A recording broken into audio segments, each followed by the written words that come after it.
Professor Nayyar, can I please request you to take over the proceedings?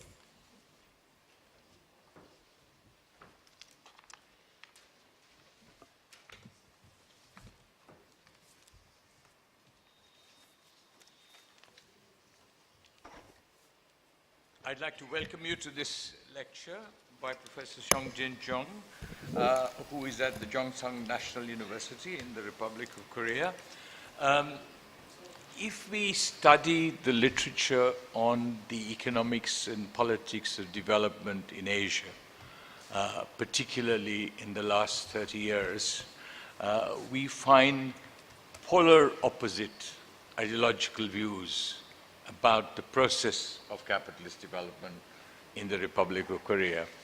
And there are debates between the orthodox, the heterodox, and the unorthodox in this. Professor Seongjin is going to present a Marxian view of capitalist development in South Korea. And I think it is a very important contribution to that debate. He is, may I add, a person who is the founding editor of Marxism 21 since 2004. He works on the empirical aspects of Marxian economic analysis. He works on the Korean economy. He works on alter globalization movements and on alternative socio-economic systems. The floor is yours, sir.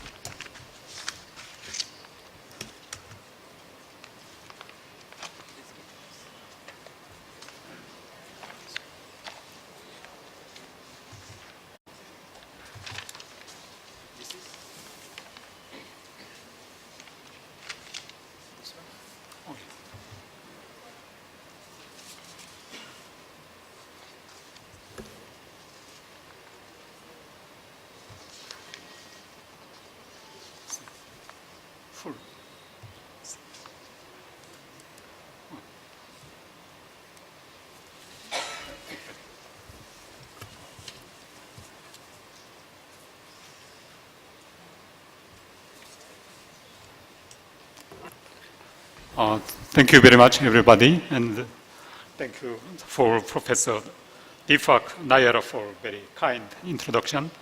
And I'm especially thankful for giving me this very honorable opportunity to give a talk to Professor Megran Desai and all the help of people of Asian Development Research Institute.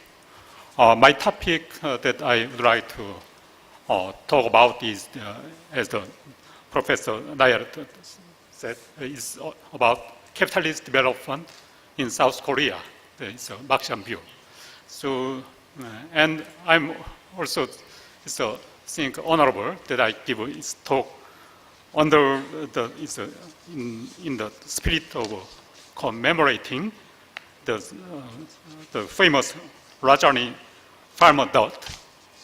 Although I think I do not belong to the political tradition he adheres to. And I think considering the current is a very interesting development in the Korean Peninsula conjuncture, it will be more interesting to talk about the topic, but unfortunately the topic that I prepared is more like long durée. It's as friend it's long durée of the capitalism. But I think that it's a more it's a long-term trend and the structural characteristics of Korean economy or Korean capitalism to understand that is important. That is why I talk about this topic. Let me present my topic by using the slides. So I'm not sure that whether you could read the letters. Do you read it? Oh, thanks. In this lecture, I demonstrate the actuality of Marx's critique of political economy in the Korean contemporary Korean capitalism. And I will confirm the validity of Marxian theory of falling rate of profit and world market crisis in the case of the Korean economy, especially focusing on the 1997 crisis by estimating the trends of Marxian ratios such as rate of surplus value, organic composition of capital, and the rate of profit. I also would like to attempt to extend the method of empirical Marxian economics on a more concrete level to critically evaluate the post-Keynesian thesis like globalization-induced crisis or financialization thesis or income-led growth thesis, which currently dominate the progressive economics in Korea. First of all, it will be better to see the trend of the economic development in Korea, focusing on the indicator of the annual growth rate of the GDP in Korea. It's from 1997 to 2014. And there is also the average, it's also average in OECD. So you see, it's the blue is Korea, and for last 45 years, although in the 1970 and 1980, the growth rate was so high, but especially after 1990s, it's slowed down. So the gap between Korea and the OECD is narrowed. And you see also there was two crises in Korea. First in 1980 and second in the 1997 crisis. So Korea experienced economic crisis twice after 1970, first in 1980 and second in 1998. During the period of the global economic crisis, last global crisis, 2008, Korea slows down but did not contract. The growth rate of GDP in 2009 was 0.7%, but not negative. Korea entered into long downswing, as you see. It's after after the late 1980s, Korea entered into long downswing, and the regime of low growth was established after the 1997 crisis. The growth rate of GDP consistently decreased for all successive government periods after 1987. And Korea enters the period of structural crisis, I think it's around 1987, ending about 30-year-long high economic growth. And the Gyeongsang is one of the previous Korean president, Gyeongsang government. He governed 1993 till the 1997. His policy of globalization in the early 1990s was actually the response to the onset of the structural crisis of the state capitalist accumulation regime, which sustained the 30-year-long boom.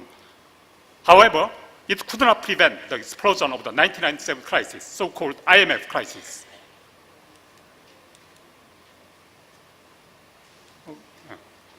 And so there are several Marxian ratios, and I first would like to talk about the rate of surplus value. I assume that you understand it's the basic concept of Marxian economics, and also I decompose its several determinants.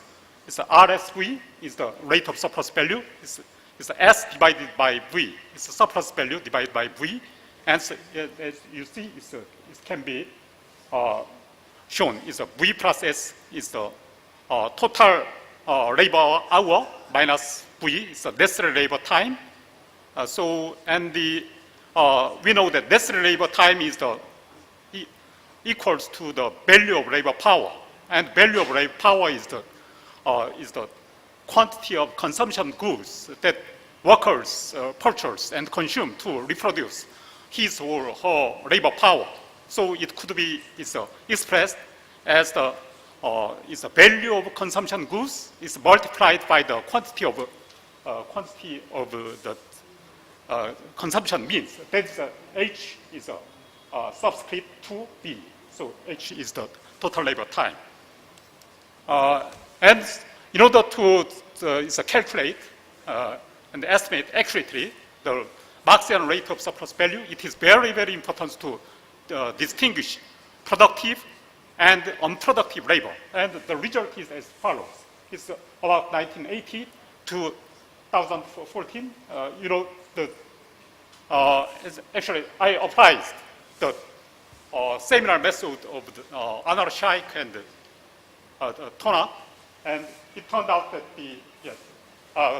because of short of time, I could not go to the detail, but the function of the productive labor was initially in 1980, it was about 50%, but this decreased very substantially, especially during the 1990s, and it's about stabilized at the 30% in 2014.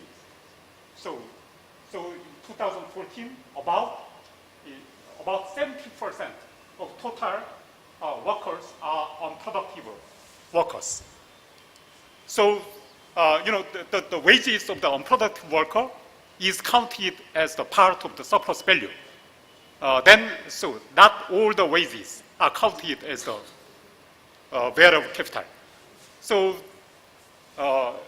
using that calculation method, the result is as follows. Rate of surplus value in Korea is about, so during the 1990s, is slowly increased. Is as high as is between 300% and 200%. But I emphasize the year 1997 crisis. After that, it's very rapidly increased. So it's almost over 300% now in Korea, and it's jumped starting from 1997 till the present is almost 100% point increase or jump of the rate of exploitation. Rate of exploitation is same as rate of surplus value. So as we remember, it's the rate of surplus value. The determinants are the H, on the rightist part, is the H is the working hour. This is the total working hour. So it indicates what Marx said about the absolute surplus value. And the denominator, H2B, so H2 is the value of the consumption goods. So if that decrease, it means the production of the relative surplus value in Marxian sense. So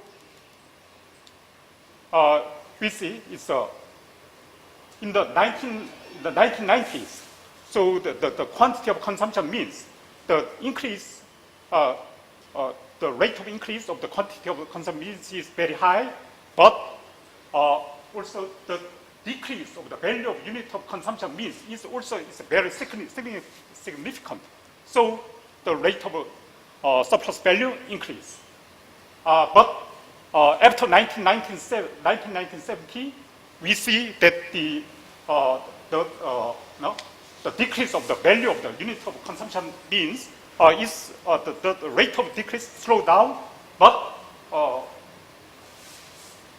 the decrease or the increase of quantity of consumption means it much better or much slow down much stronger. So that result. So it means the almost stagnation of real wages. So it resulted in the increase of rate of surplus value after 1997. And now we go to the rate of profit. It's also very important Marxian ratio. And I would like to decompose its main determinants. So average rate of profit is for the simplification of the calculation. I just divide by profit by the fixed capital. So do not include the circulating capital.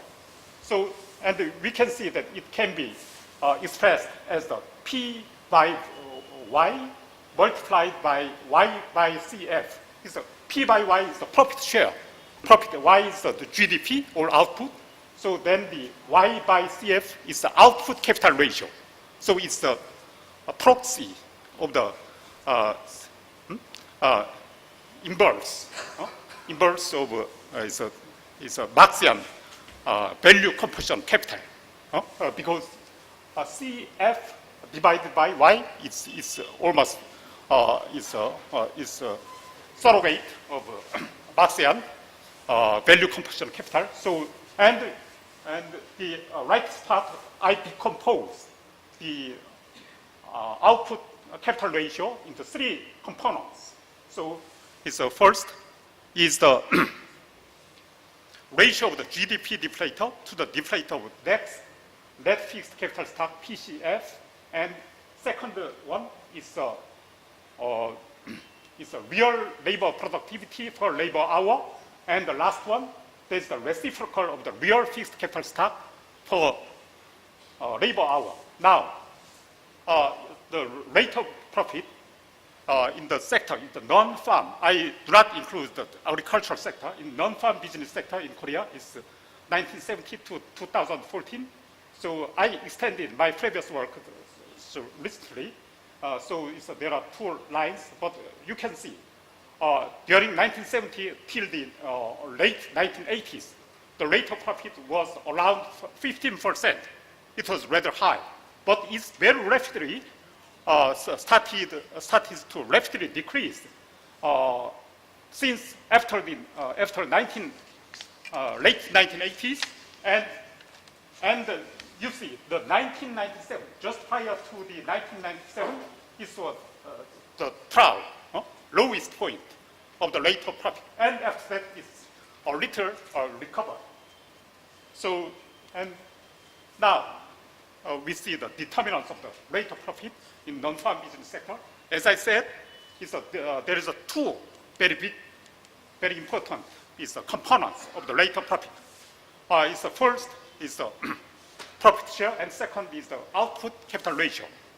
You mean,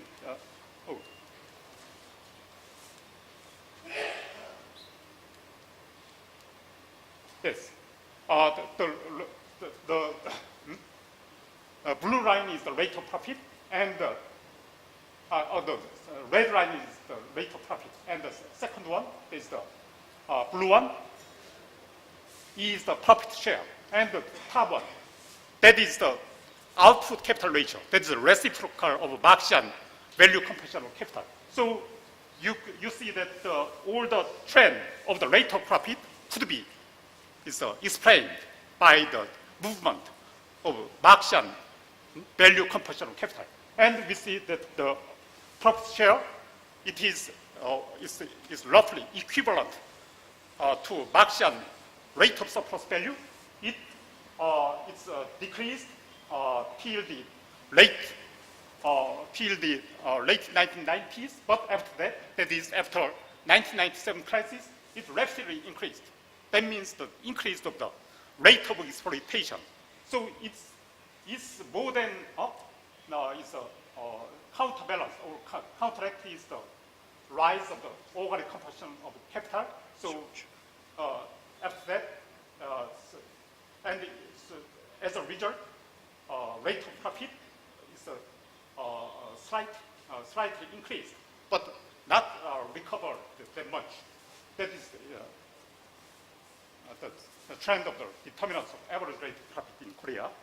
And you see, it's also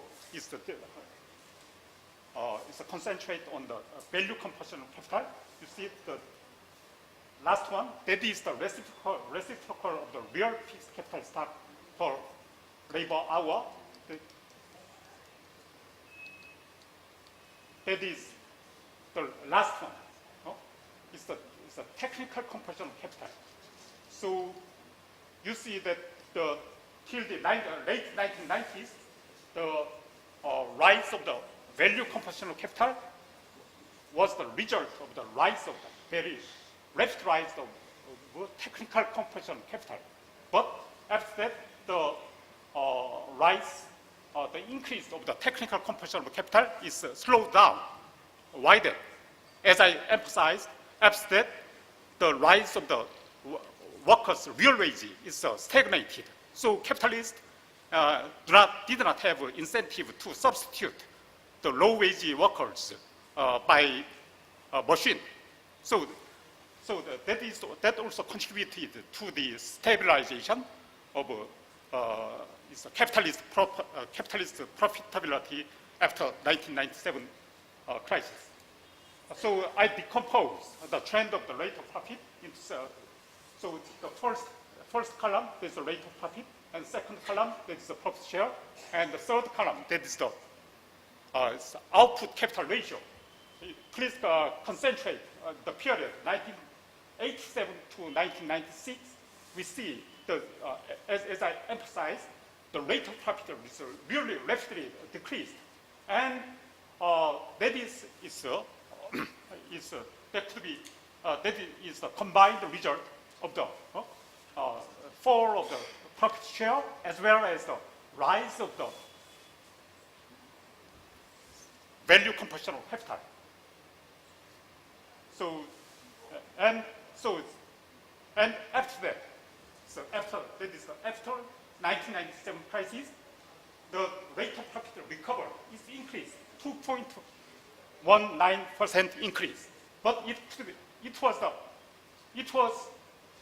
really the result of the very rapid increase of profit share. So it's a 3.06%. So that is the rise of the Marxian rate of exploitation. So the profit. So let me summarize the stylized facts of Marxian ratios in Korea. The high economic growth during 1961-87, so-called Park Chung-hee era, was underpinned by high level of rate of profit based on the high rate of surplus value. The 1997 crisis was the result of the falling rate of profit due to the rise of Marxian organic composition of capital. The 1997 crisis was not simply, as Ha-Jun Jang argued, simply a financial crisis, but a real crisis. The profitability recovered after the 1997 crisis through the intensified exploitation that I just mentioned. That is the essence of so-called neoliberalism, which has been firmly established since the 1997 crisis. The recovery of the rate of profit after the 1997 crisis was also indebted to the slowing down of the rise of Marxian technical composition of capital that I just mentioned, which reflected the capitalist incentive to use low-wage workers rather than substituting them with a machine, exploiting the retreat of worker struggle after the 1997 crisis. Now I proceed to criticize the three thesis of reformist. It's a post-Keynesian argument. Now it's almost totally dominates. It's a Korean, it's a progressive economist. First, post-Keynesian thesis of globalization-induced crisis. One of them is Lee Gang-guk and James Crotty, is the author of the paper.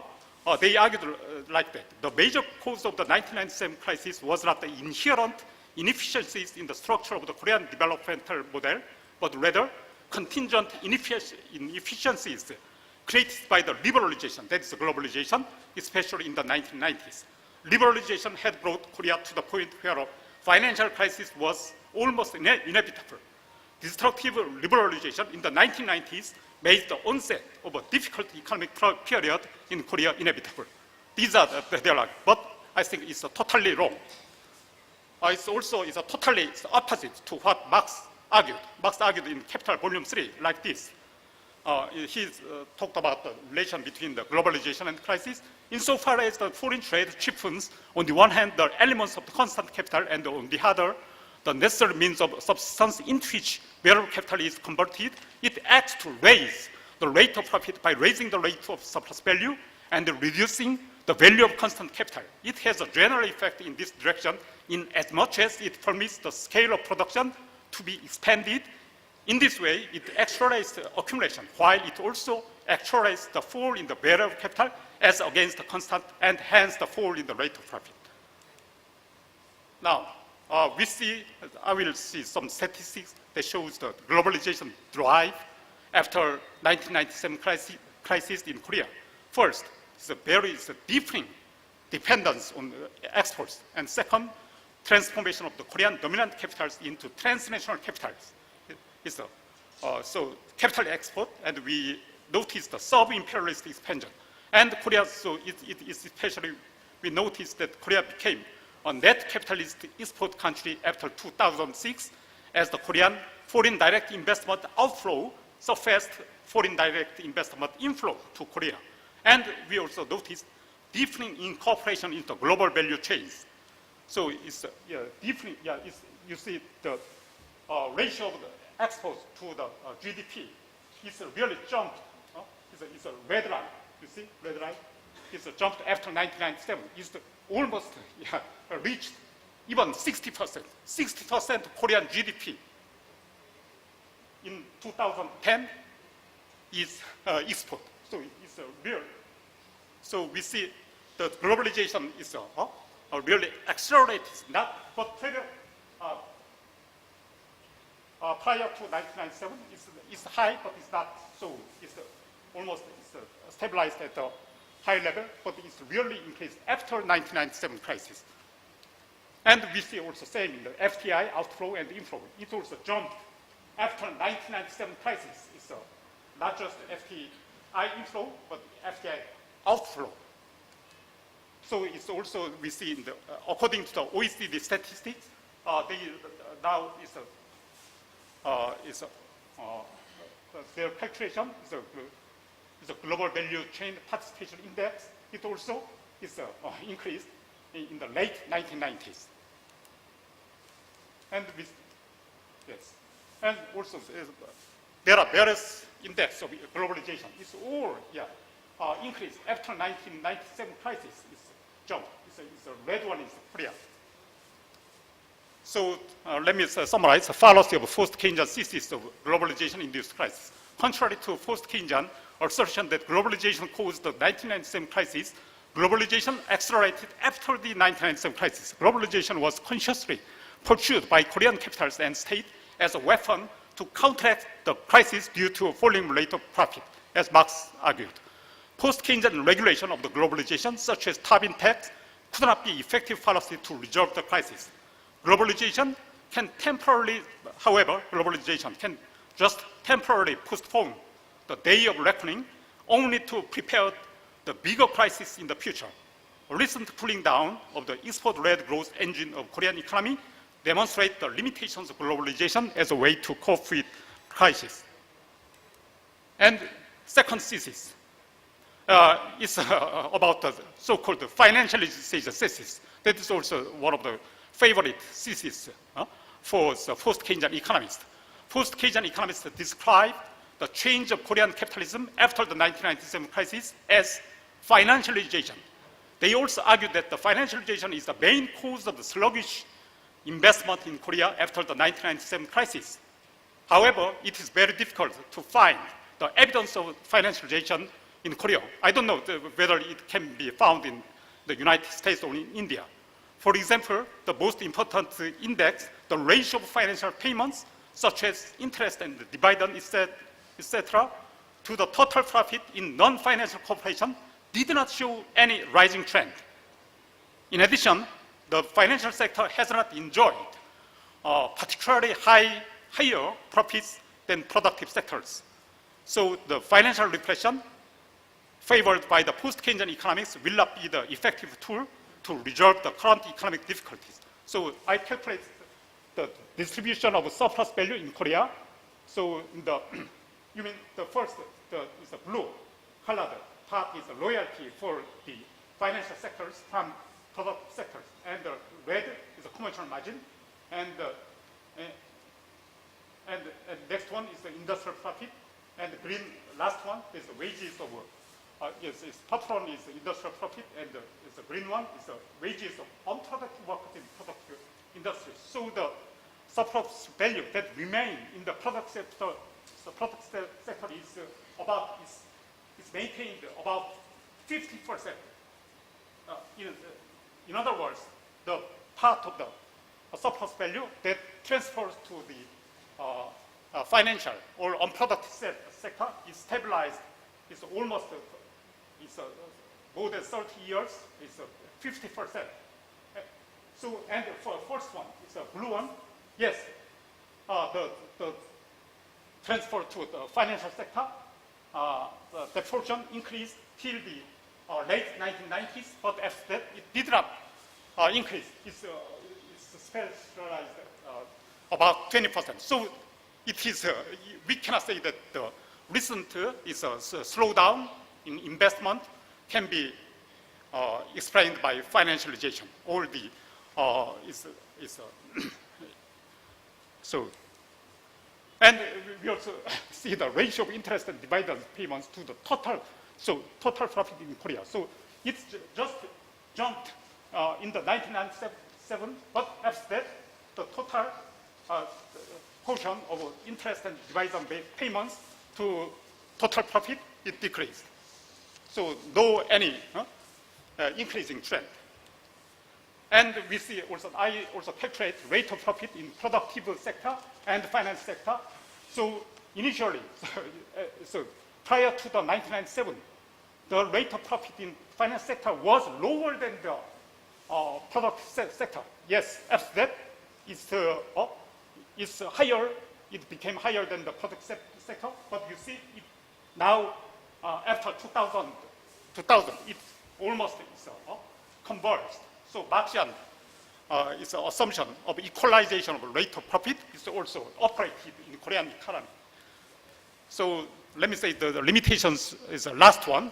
Is the current government's is a top economic policy is a so-called wage-led or growth or the income. In Korea, it is called income-led growth strategy. According to post-Keynesian income-led growth strategy, worsening income distribution leads to a decrease in aggregate demand and the slowing down of accumulation rate in Korea.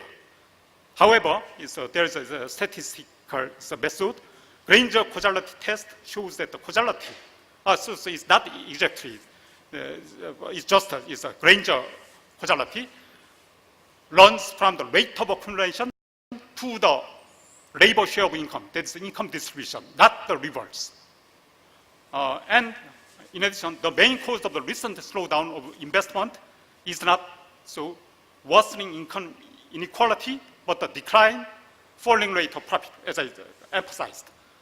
And we also find that the trend of accumulation rate closely follows that of the rate of profit. You see, so Marxian rate of profit, I showed the trend and the rate of accumulation. This investment divided by the total invested capital is, yeah, you see the rate of accumulation is a blue line, it closely follows the movement of Marxian rate of profit. So as Marx emphasized in Capital Volume 1, the rate of accumulation is the independent, not the dependent variable.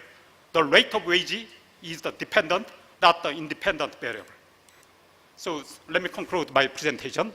Because the dynamics of accumulation and crisis in capitalism is driven by the contradictions of production of surplus value, various sorts of capitalist recipes, such as neoliberal global expansion of or statist regulation of the production of surplus value, or financial fix or temporal fix of the contradictions, such as finance-led accumulation or its reverse, financial repression, or a redistributive policy to improve income inequality, that is in Korea called income-led growth strategy, could not overcome the crisis and the polarization tendencies in capitalism. What is needed is radical anti-capitalist break with Marxian macro dynamics.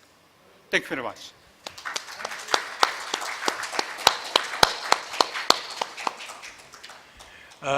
Thank you, Professor Seongjin Jeong.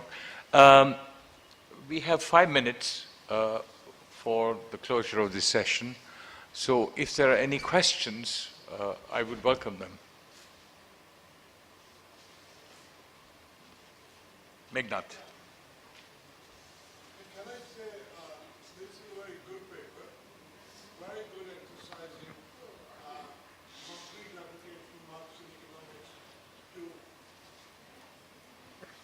I first want to say that this is a very good paper because there are very few concrete quantitative applications of Marxist concepts to analyzing an actual economy. Now, I'm going to be a devil's advocate, and I'm going to say that the unproductive workers that you emphasize valorize the output produced. And if they were not there to valorize, the profit rate would be even lower. And that would be kind of a Keynesian argument, that there's what you call unproductive workers are actually consuming.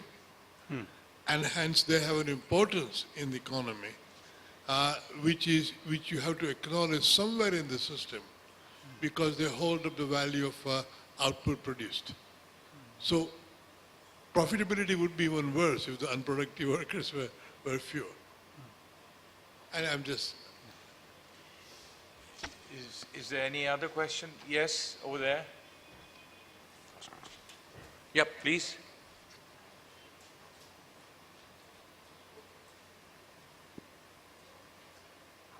I have one clarification which I want and one question. I suppose you're using the new interpretation in your calculations. If you can just clarify, that's number one. Regarding price and value, when you say that variable capital is the consumption goods of productive workers, you're assuming that, I suppose you're using the new interpretation. One is a clarification. The second question is, when you say that the rate of accumulation is the independent variable, there is also the Keynesian idea that investment depends on capacity utilization. So your output capital ratio is partly a technological phenomenon and partly based on demand. So I'd want your opinion when you criticize the post-Keynesian idea that actually the rate of accumulation determines the share of wages and income and not the other way around. What about the role of capacity utilization, variable capacity utilization, and what role it may play in explaining the crisis in Korea and other countries? My name is Sharath. I am from Satyavati College, University of Delhi. There's one person over there with your hand raised. That's the last question. One more question. I'm Kohei Saito from Osaka City University. Thank you very much for your interesting paper. My question is about the last point that we need a more radical Marxist strategy that breaks from the post-Keynesian solution. What kind of solutions are you, or like strategies do you have in your mind? That was my question too. Professor Jeong. Thank you very much for your very helpful comments. But unfortunately, I did not follow exactly the first, especially the second question. So, first, I would like to respond to the Professor's background Desai's question. Yes, as for the unproductive labor, it's yes, but in the decomposition of rate of surplus value, I do not introduce that unproductive labor in them, not in the rate of surplus value, and also neither in rate of profit. But I emphasize that because to exactly calculate the amount of the surplus value, it is very important to distinguish the productive and unproductive labor, especially in the national account statistics. So I used input-output tables. So anyway, but I agree with that. Unproductive labor is a contributive, is the valorization of capital. So without unproductive capital or unproductive labor, the capital accumulation could not proceed. as for it is obvious that we, especially about the commercial capital, so without the independent, without the individuation or independent established of the commercial capital sector, the capitalist development would have been much slower. So that means that the unproductive labor. So I also think that it also applies to the financial capital, not just commercial capital. But still, it is important that they. In the classical, it's a political, in the tradition of classical political economy, and I think in that respect, Marx also followed Adam Smith and Ricardo, that it is, if we will receive that perspective, it is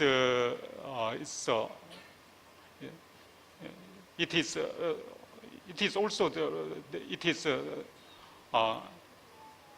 necessary and desirable to distinguish them. So I think because the mainstream economics has no idea about that kind of distinction, so they failed to recognize the coming of the crash of the 2008 is a financial crisis, because yes, I think, and as for the second question, why don't we talk about that? Because that question I think is very complicated, and it's a capacity utilization is a factor. I did not treat. I did not take into consideration the factor in the calculation of the rate of profit, but so that means it's it's also the same point that the Professor Meglan Desai is indicated. That is how especially the demand side effect. So it's the Marxian ratios has some weakness in considering the demand side aspect of the capitalist economy. Yes. And about the third, Saito's question. Actually, I have just a very general and also the abstract answer. So what I emphasized is that because so in the latter part of my presentation, I concentrate the critique of the reformist is agenda, several agendas. But so what I wanted to show is that their argument does not failed even in empirical terms, not just in their in the politics, not just in politics. So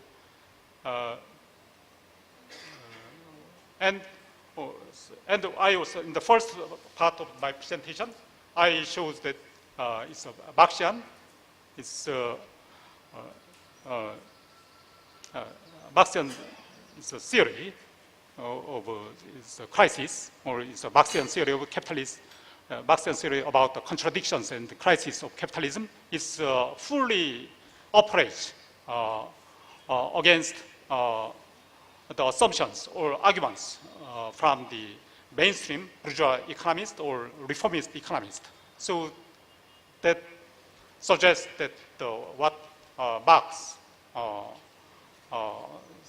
suggested as the alternative is a Marxian alternative is valid.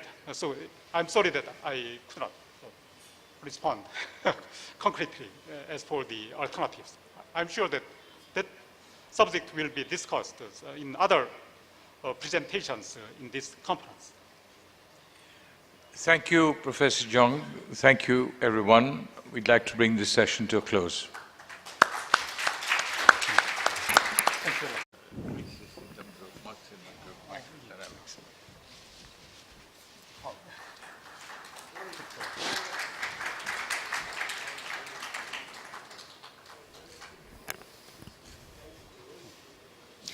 Thank you, Professor Jeong and Professor Nayyar. We